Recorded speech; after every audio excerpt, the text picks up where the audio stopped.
Single filler का जो question आता है उसको भी मैं यहाँ पे लेकर आप लोगों को वहाँ पे ट्रिक अप्रोच से कैसे करेंगे ये भी मैं बताया हूँ। ठीक, तो चलिए शुरू करते हैं। यहाँ पे देखेंगे फर्स्ट क्वेश्चन क्या है, the cheapest electronic good are manufacture in China. यहाँ पे 4 ऑप्शन आपको दिख रहे होंगे, इलेक्ट्रॉनिक गुड है, इलेक्ट्रॉनिक गुड, यहाँ पे इलेक्ट्रॉनिक गुड है, इलेक्ट्रिकल गुड है, इलेक्ट्रॉनिक गुड्स है, न्यू इम्प्रूवमेंट क्या होगा यहाँ पे। ठीक है, जब भी अगर आप बात यहाँ पे अगर कोई मैन्युफैक्चर की बात होता है, यहाँ पे एक वर्ड देख रहे हो मैन्युफैक्चर। ठीक है, तो मैन्युफैक्चर का बात होता है तो कोई वस्तु कोई चीज़ होता है, ठीक है, उसका मैन्युफैक्चर होता है। उस सेंस में अगर हम जब यूज़ करते हैं तो गुड यूज़ नहीं करते हैं। ठीक है, हम क्या करते हैं, गुड्स का यूज़ करते हैं।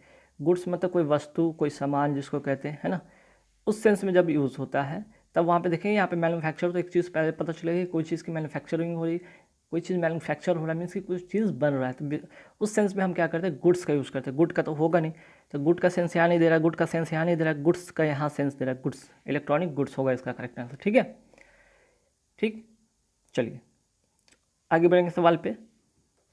आई have been living in Delhi from 1989। ठीक, यहाँ पे आप रूल समझ लीजिए। ठीक है, यहाँ पे आपको रूल समझने वाला बात है। पहला रूल क्या होता है यह समझिएगा। फर्स्ट जो रूल यहाँ पे कहता है कि ध्यान रखिए पॉइंट ऑफ टाइम के लिए, ठीक है, पॉइंट ऑफ टाइम के लिए क्या यूज़ करते हैं हम लोग, सिंस का यूज़ करते हैं ना। पॉइंट ऑफ टाइम के लिए सिंस का यूज़ करते हैं तब जब ये पास्ट की चीज़ें बताता हो, है ना, जब पास्ट टाइम की चीज़ें बता रहा होता हो तो हम पॉइंट ऑफ टाइम का यूज़ करते हैं, यानी कि सिंस का यूज़ कर रहे होते हैं। मीन्स कि पास्ट टाइम का, पास्ट टाइम मीन्स कि पास्ट टाइम को दर्शा रहा होता है ना, पास्ट टाइम को दर्शा रहा होता है, जो बातें पास्ट में है और आज भी वो चीज़ जारी है, तो पॉइंट ऑफ टाइम यानी कि सेंस का यूज़ करते हैं, पहला चीज़। दूसरा कि यहाँ पे बात करेंगे कि अगर पॉइंट ऑफ टाइम से पहले, अगर पॉइंट ऑफ टाइम से पहले अगर ये फॉर्म का यूज़ किया हो, ठीक है, पॉइंट ऑफ टाइम से पहले अगर फॉर्म का यूज़ किया हो तो ये किसको बताता है, ये फ्यूचर को बताता है। ठीक है, ये फ्यूचर को बताता है।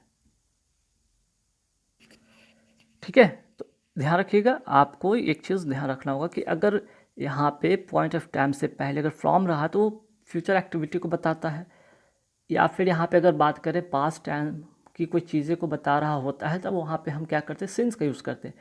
सेंटेंस देखेंगे, I have been living in Delhi from 1989, means कि ये पास्ट की चीज़ें को दर्शा रहा है, तो पास्ट की चीज़ों को दर्शाने के लिए मैंने क्या बताया, आप सिंस का यूज़ करेंगे, तो यहाँ पे करेक्ट आंसर हो जाएगा since. I have been living in Delhi since 1985। ठीक है, हालांकि ये प्रेजेंट परफेक्ट कंटिन्यूस टेंस का भी ये सवाल है ना, प्रेजेंट परफेक्ट कंटिन्यूस का भी सवाल है जिसमें कि आप subject plus has have been होता है प्लस जो आपका वर्ब का फोर्थ फॉर्म होता है, फिर उसके बाद जो भी सिंस फॉर का यूज़ करते हैं ना। चलिए नेक्स्ट जो क्वेश्चन है कि she cut a sad figure in her first performance on the stage.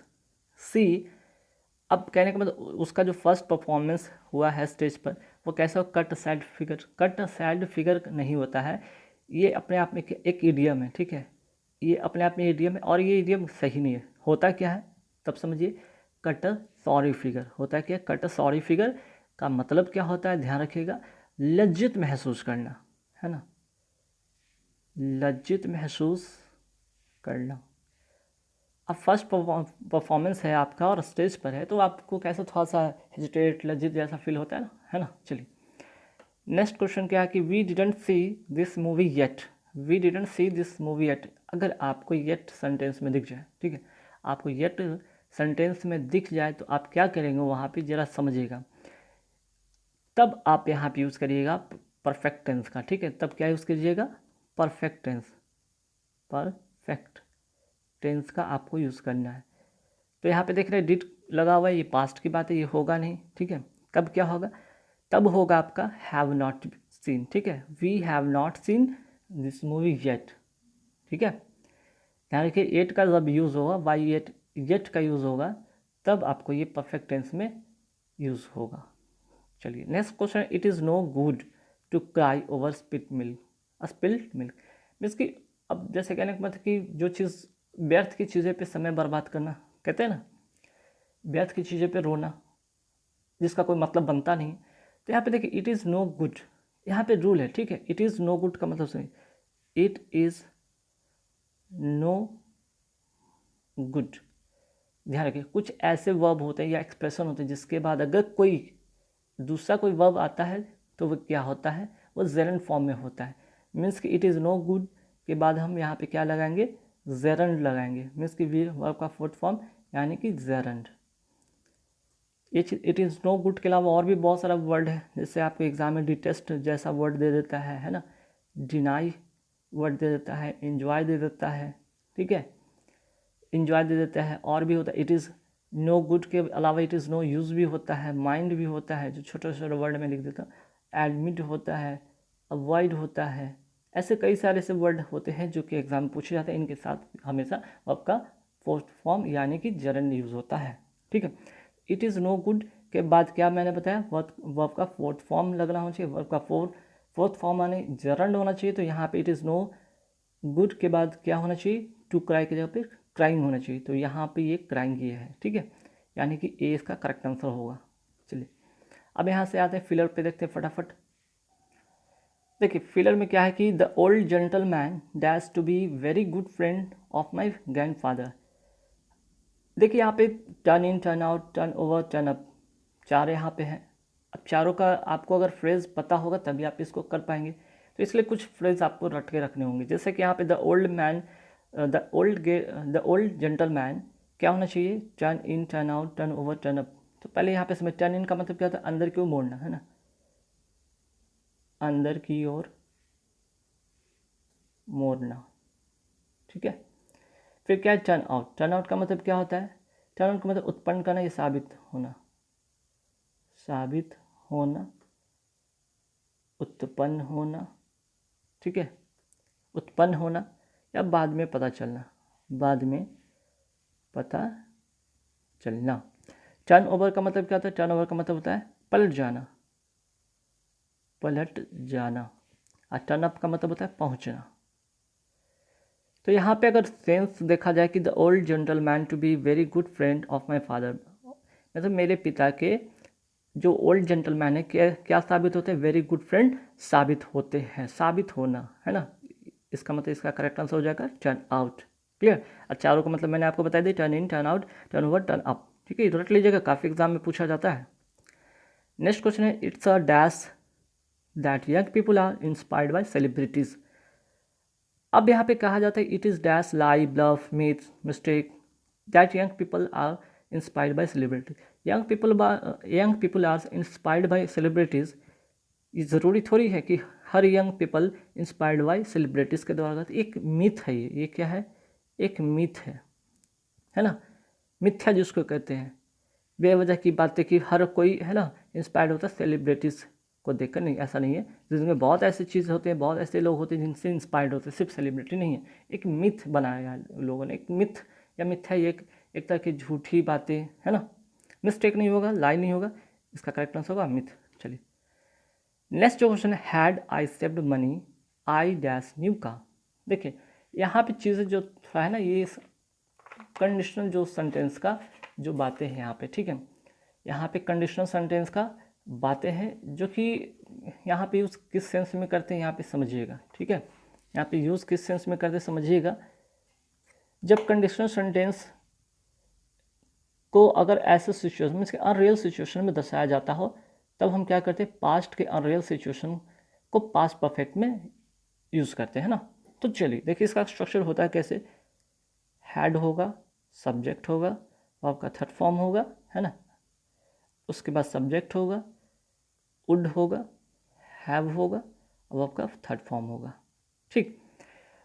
तो जस्ट लाइक स्ट्रक्चर आप देख रहे हैं, हैड आई सेव मनी, है ना, आई सेव्ड मनी। उसके बाद क्या होगा, आई डैश न्यू का, सब्जेक्ट के बाद वुड हैव होना चाहिए। वुड हैव किस में है, वुड हैव और वर्ब का थर्ड फॉर्म यानी कि would have purchase a new car, ठीक है। बस समझ में आया। ये एक कंडीशनल सेंटेंस है, ध्यान रखें सबसे पहले कि ये कंडीशनल सेंटेंस है जिसमें पास्ट के अनरियल सिचुएशन को दर्शाया गया है ना। और ऐसे कंडीशन में हम क्या करते हैं, पास्ट परफेक्ट यूज़ करते हैं और स्ट्रक्चर इस प्रकार होगा। चलिए आगे बढ़ेंगे सवाल पे। To my surprise the meeting break broke in the confusion. तो देखिए ब्रेक से रिलेटेड बहुत सारी चीज़ आपको ध्यान रखने होंगे, जैसे कि ब्रेकअप। ब्रेकअप का मतलब होता क्या है, ब्रेक के साथ जब अप लगाते हैं तो होता है समाप्त होना, समाप्त होना। ब्रेकआउट का मतलब होता है क्या है, फैलना, फैलना। ब्रेक के साथ लगा लीजिएगा, ब्रेक आउट का मतलब तो फैलना या कोई बुरी या शुभ घटना का आरंभ होना, जिसको कहते हैं। ब्रेक इन का मतलब होता है तोड़कर चोरी, तोड़कर चोरी के इरादे से घुसना, है ना, तोड़कर चोरी के इरादे से, चोरी के इरादे से घुसना, है ना। और ब्रेक इनटू का मतलब क्या होता है, ज़बरदस्ती घुसना, ज़बरदस्ती घुसना। तो यहाँ पे सर मीटिंग की बात हुई, तो मीटिंग क्या होगा, मीटिंग को यहाँ पे सरप्राइज, मतलब सभी सरप्राइज हो गए, मीन्स टू माई सरप्राइज मैं चकित हुआ कि the meeting broke up in the confusion, है ना। तो जो मीटिंग वो था क्या था, समाप्त हो गया, है ना। मीटिंग समाप्त होने के सेंस में हम ब्रेकअप या ब्रोकअप का यूज़ करते हैं। चलिए पास्ट टेंस में तो ब्रोकअप, ऐसे ब्रेकअप का मतलब समाप्त होना, या कई बार ब्रेकअप के सेंस में होता है, रिश्ते समाप्त होने के सेंस में भी होता है। चलिए ठीक है। नेक्स्ट है कि I called dash bank and arrange to transfer send money. अब देखिए कॉल्ड के साथ आप क्या लगाएंगे, ऑन, ऑफ, फॉर, एट। तो आप कॉल्ड के साथ एट लगाएंगे, ठीक है। कॉल के साथ क्या लगाएंगे, एट लगाएंगे, क्लियर। तो देखिए और का मतलब भी समझ लीजिए, और जो बाकी है कॉल ऑन का मतलब, तो कॉल ऑन का मतलब क्या होता है, to formally, to formally invite और आस्क somebody टू स्पीक, ठीक है। द किसी को इनवाइट करना, मीन्स कि I now call upon the chairman to address the meeting, है ना। इस सेंस में कोई आपके समारोह में कोई चीफ गेस्ट आए, उनको क्या करना, एड्रेस करने के लिए उनको बुलाना, है ना। चलिए कॉल ऑन या अपॉन भी होता है यहाँ पे, ध्यान रखिएगा।